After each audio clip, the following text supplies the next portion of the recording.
बहुत पुरानी बात है। गौतम बुद्ध एक शहर में प्रवास कर रहे थे। उनके कुछ शिष्य भी उनके साथ थे। उनके शिष्य एक दिन शहर में घूमने निकले तो उस शहर के लोगों ने उन्हें बहुत बुरा भला कहा। शिष्यों को बहुत बुरा लगा और वे वापस लौट गए। गौतम बुद्ध ने जब देखा कि उनके सभी शिष्य बहुत क्रोध में दिख रहे हैं तो उन्होंने पूछा, क्या बात है, आप सभी इतने तनाव में क्यों दिख रहे हैं? तभी एक शिष्य क्रोध में बोला, हमें यहाँ से तुरंत प्रस्थान करना चाहिए। जब हम बाहर शहर में घूमने गए तो यहाँ के लोगों ने बिना वजह हमें बहुत बुरा भला कहा। जहाँ हमारा सम्मान ना हो वहाँ हमें एक पल भी नहीं रहना चाहिए।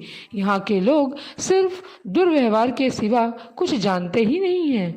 गौतम बुद्ध ने मुस्कुरा कर कहा, क्या किसी और जगह पर तुम सद्व्यवहार की अपेक्षा रखते हो? दूसरा शिष्य बोला, इस शहर से तो भले लोग ही होंगे। तब गौतम बुद्ध बोले, किसी जगह को सिर्फ इसलिए छोड़ देना गलत होगा कि वहाँ के लोग दुर्व्यवहार करते हैं।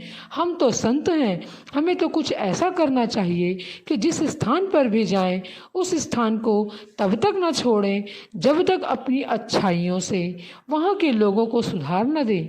हम जिस भी स्थान पर जाएं वहाँ के लोगों का कुछ न कुछ भला करके ही वापस लौटें। हमारे अच्छे व्यवहार के बाद वह कब तक बुरा व्यवहार करेंगे? आखिर में उन्हें सुधरना ही होगा। वास्तविकता में संतों का कार्य तो ऐसे ही लोगों को सुधारना होता है। सही चुनौती वो है जब हम विपरीत परिस्थितियों में खुद को साबित कर सकें। ये सभी बातें सुनकर बुद्ध के प्रिय शिष्य आनंद ने प्रश्न किया, उत्तम व्यक्ति किसे कहते हैं? इस पर बुद्ध ने जवाब दिया, जिस प्रकार युद्ध में बढ़ता हुआ हाथी चारों तरफ के तीर सहते हुए भी आगे बढ़ता जाता है, ठीक उसी तरह उत्तम व्यक्ति भी दूसरों के अपशब्दों को सहते हुए अपना कार्य करता रहता है। खुद को वश में करने वाले प्राणी से उत्तम कोई और नहीं हो सकता।